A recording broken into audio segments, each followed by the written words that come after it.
My mother-in-law refuses to give my son's inheritance and tried to get us to sign papers transferring it to her name. The bank told her she needed his signature to access any of it. My husband said, "You're not disabled, you're just pregnant," when I asked to stop working 3 weeks before my due date. I was 8 months pregnant and my feet looked like 2 balloons attached to my ankles. My back hurt so bad that I couldn't sleep more than 2 hours at a time. I worked as a receptionist at a veterinary clinic and spent 9 hours a day on my feet, greeting pet owners and carrying files back and forth. When I told my husband Rodney that I wanted to start my maternity leave early, he looked at me like I'd asked him to buy me a private island. "You're not disabled, you're just pregnant." He said it while sitting on the couch playing video games with his headset on. I reminded him that my doctor had recommended I reduce my activity because my blood pressure was getting high. Rodney paused his game long enough to tell me that his mother worked in a factory until the day she gave birth and that I was being soft. His mother also had 3 miscarriages, but he never mentioned that part. I told him we had enough savings for me to take a few weeks off before the baby came. He said that money was for the baby, not for me to sit around eating snacks and watching TV. I asked him what exactly he thought maternity leave was for. He said it was for after the baby arrived, not before, when I was perfectly capable of answering phones. The next morning, my supervisor Fred asked if everything was okay at home because I'd been crying in the break room again.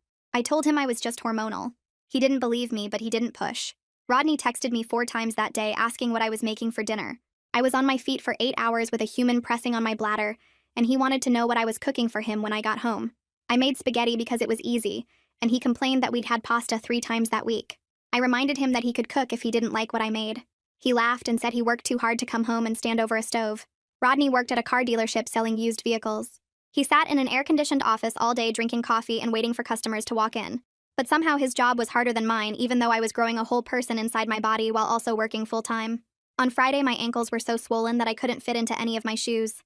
I wore flip-flops to work even though it was against dress code because nothing else would go on my feet.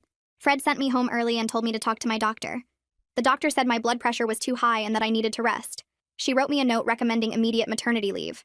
I showed Rodney the note when I got home. He read it twice and then asked if I could get a second opinion. I asked him why he wanted me to keep working so badly when we had enough money saved. He got quiet for a second too long and then said he just didn't want me to get bored at home. That answer didn't make sense. Rodney never cared if I was bored. He left me alone every Saturday to go fishing with his brother and never once worried about me being bored then. Something was wrong. The next day was Saturday, and Rodney left early for his fishing trip like always. I decided to check our savings account online just to make sure everything was fine. The account that was supposed to have $11,000 in it had exactly $412. I checked 3 times because I thought the website was broken. It wasn't broken. The money was gone. I looked at the transaction history and saw dozens of withdrawals over the past 2 months. All of them were cash withdrawals from ATMs near the casino 20 miles outside of town. My husband had gambled away our baby fund. I sat there staring at the screen, feeling like the floor had disappeared. My hands started shaking and I couldn't catch my breath. Everything we'd worked for was gone. I closed the laptop and sat on the couch staring at the wall, trying to understand how he could do this. Then I called my mother. She picked up on the second ring and I told her everything. She was quiet for a long time and then she said I should come stay with her. I said I couldn't because Rodney would notice if I packed a bag. She said to just bring myself and she'd handle the rest. When Rodney came home from fishing, he found me sitting at the kitchen table with my purse in my lap. He asked what was wrong and I told him I knew about the casino.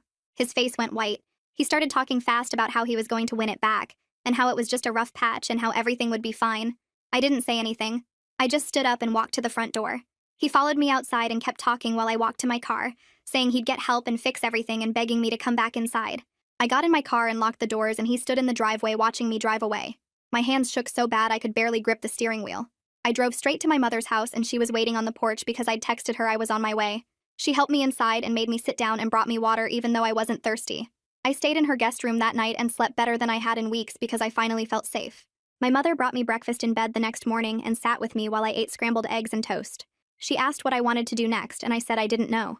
She told me I could stay as long as I needed and that she'd support whatever decisions I made. Rodney called 17 times that first night and left voicemails that went from sorry to angry to desperate.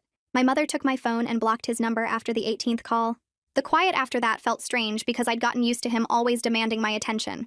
I spent the next 2 days just resting and sleeping more than I had in months.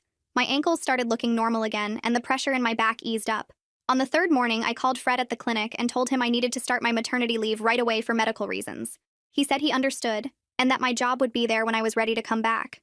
His kindness made me cry because I'd been scared he'd be mad at me for leaving suddenly. My next doctor appointment was 4 days after I left Rodney. The nurse took my blood pressure and it was lower than it had been in weeks. My doctor came in and checked the baby and said everything looked good. She asked how I was managing the stress, and I told her I'd moved in with my mother. She nodded and said that was probably helping my blood pressure more than any medicine could. Then she said she wanted me to talk to someone before I left.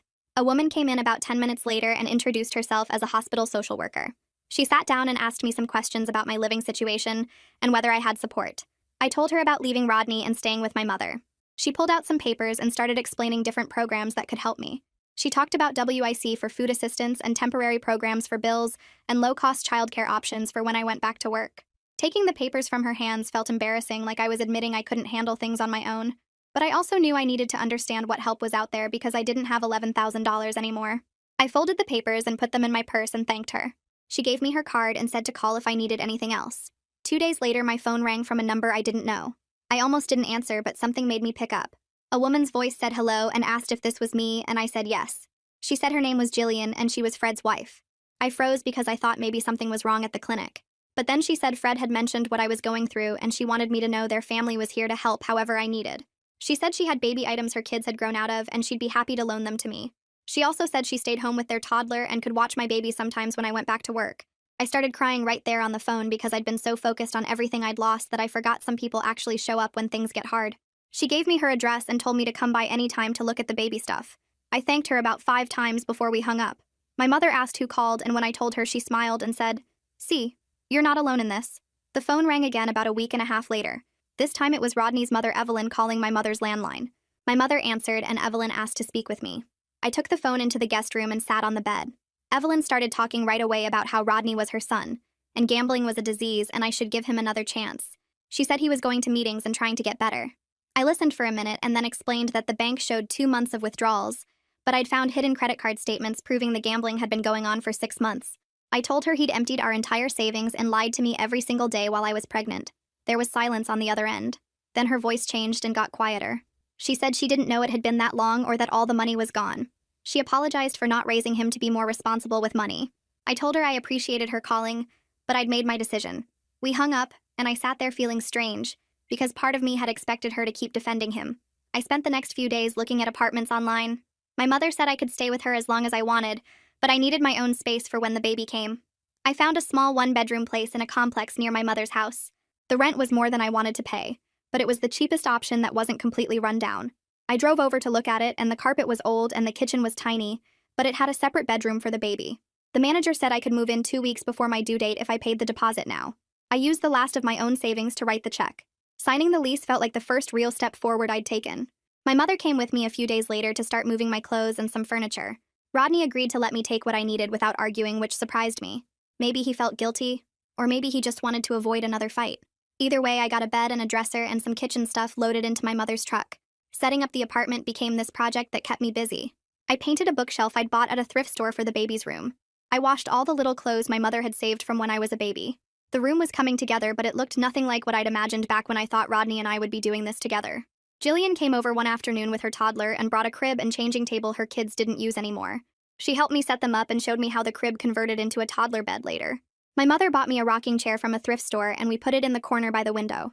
The nursery was mismatched and nothing matched, but it felt full of love from people who actually cared about me and the baby. Rodney texted my mother's phone asking to meet and talk about what happens after the baby is born. I agreed, but only at a coffee shop, and only with my mother waiting in the parking lot. I drove there and found him already sitting at a table in the back. He'd lost weight and his face looked tired. He started talking right away about how he'd been going to Gamblers Anonymous meetings twice a week and seeing a counselor. He said he was getting help and wanted me to know he was serious about changing. I asked him if he'd told his counselor the full truth about the money and how long it had been going on. His face changed and he got defensive, asking why that mattered if he was getting help now. I told him we could discuss custody arrangements through lawyers, but I wasn't coming back. He stood up fast enough that his chair scraped loud against the floor. He said he'd been going to meetings for 2 weeks and I couldn't even give him credit for trying. Then he walked out. I sat there for another minute finishing my water before going back to my car where my mother was reading a magazine. 3 weeks later, I woke up at 3 in the morning with pain in my lower back. I thought it was just normal pregnancy discomfort until the pain came back 20 minutes later, then again 15 minutes after that. I woke my mother up and told her I thought I was in labor. She got dressed faster than I'd ever seen and helped me to the car. We drove to the hospital and I breathed through contractions the whole way there. The nurse checked me and said I was 4 centimeters and this baby was coming today. They got me into a room and hooked up to monitors. The labor went on for hours and the pain got worse and worse. I kept thinking about how Rodney should be here holding my hand. But then I'd remember he chose gambling over saving for this moment. He chose slot machines over our daughter. My mother stayed with me the entire time. She held my hand and got me ice chips and told me I was doing great. At 6:47 that evening, my daughter finally came. The nurse put her on my chest and she was tiny and perfect and screaming. I looked at her face and felt this huge wave of love that made every hard choice worth it. My mother cried and took pictures and called her the most beautiful baby she'd ever seen. The first week home was harder than anything I'd ever done. My body hurt from giving birth and I was trying to figure out how to breastfeed while running on maybe 2 hours of sleep. The baby cried constantly and I had no idea what I was doing. My mother stayed with me those first few days, and that's the only reason I survived. She changed diapers and held the baby while I showered and made me eat even when I wasn't hungry. Jillian stopped by with meals, and that meant I didn't have to think about cooking. Rodney texted asking to meet his daughter. I told him I needed time to recover first. He sent back an angry message about how I was keeping him from his own child. Reading that reminded me exactly why I'd left. When the baby was 2 weeks old, I finally agreed to let him visit at my mother's house with her there as a buffer. He showed up exactly on time and stood in the doorway looking nervous. My mother let him in, and he walked over to where I was sitting with the baby. I put her in his arms, and he held her like she might break. Tears ran down his face, and for a second I felt sad about everything we'd lost. Then he started talking about how having a daughter should bring us back together, how we were a family now and needed to try again. I looked at him and said firmly that our daughter having 2 parents didn't mean those parents had to be married. I told him his relationship with her was separate from his relationship with me. His face got hard, and he handed the baby back and left without saying goodbye. I called Verity the next week and told her I was ready to file for legal separation and child support. She had me come into her office and we filled out paperwork that made everything feel real and official. Rodney would have to provide his financial information, which meant the court would see exactly how much money he made. Verity explained that the court would calculate support based on his actual income, not whatever he promised to pay. A few weeks later, the financial disclosure came back and it showed gambling debts I didn't even know about. He owed money to 3 different casinos. The court calculated his support payment and it wasn't generous, but it was something. More importantly, it was court-ordered, which meant I could actually count on it.